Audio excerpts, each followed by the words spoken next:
पुणी निराश धर्मगढ़वासी बहु वर्ष धरी जूनागढ़ धर्मगढ़ पर्यंत रेल लाइन संप्रसारण पर अंचलवासी बारंबार रेलमंत्री पाखरे दाबी कर आसुथिले आउ आशा करथिले रेल लाइन संप्रसारण हेले धर्मगढ़ पाखरे रेल स्टेशन हेबो हेले अंचलवासी निराश होइछन्ति।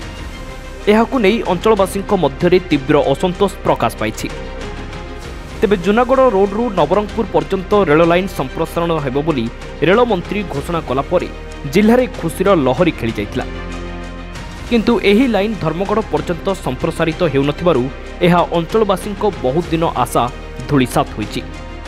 उभय राज्य और केंद्र सरकार को उदासीनता जोगु प्रकल्पर भविष्यत नहीं अनिश्चितता सृष्टि होइछि। आउ जदि एही निष्पत्ति बदला न जाए ताहले आगकू तीव्र आंदोलन हेबो बोली धर्मगढ़ सचेतन नागरिक कमिटी और रेल लाइन संप्रसारण क्रियानुष्ठान कमिटी पक्षरु चेतावनी दिया जाइछि।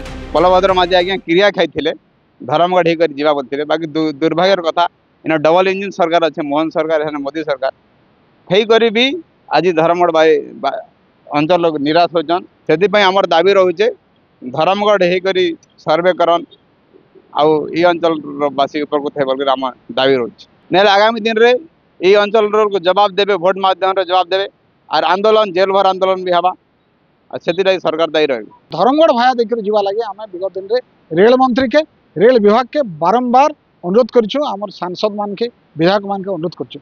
दुर्भाग्यर कथा एवं जिते बड़े से जेन प्रस्तावित जूनागढ़ नवरंगपुर रेलवे निर्माण लगी जेन लैंड एक्विजिशन नोटिफिकेशन बाहरी से न धर्मगढ़ जेन प्रोबेबल स्टेशन हवार कथा तार ना गंध नहीं सेटा ये अंचलवासी के बहुत व्यथित करुचे बहुत क्षुब्ध करुचे। तेबे धर्मगढ़ नागरिक कमिटी पक्षरु गत वर्ष जुलाई मासरे नवरंगपुर सांसद बलभद्र माझी को धर्मगढ़ ठारे संबर्धना दिया जायथिला।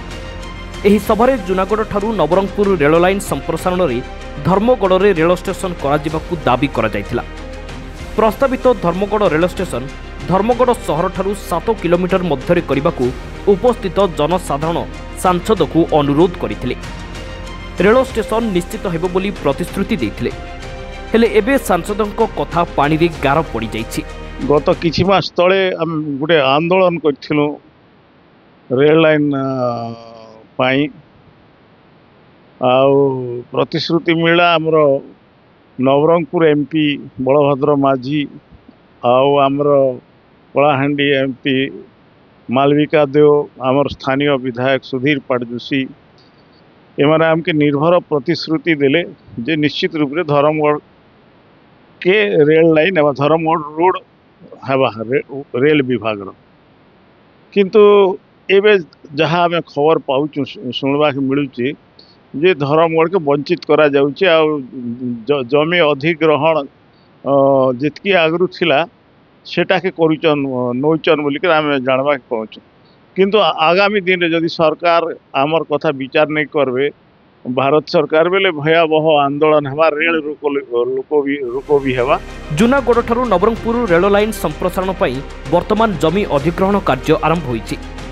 एही तालिकारे जूनागढ़ ब्लॉक मोट 294.284 एकर, कोकोसर ब्लॉक 291.557 और धर्मगढ़ ब्लॉक मात्र 1.536 एकर जमी रे रेल लाइन जीवापाई चिन्हट करा जायछि।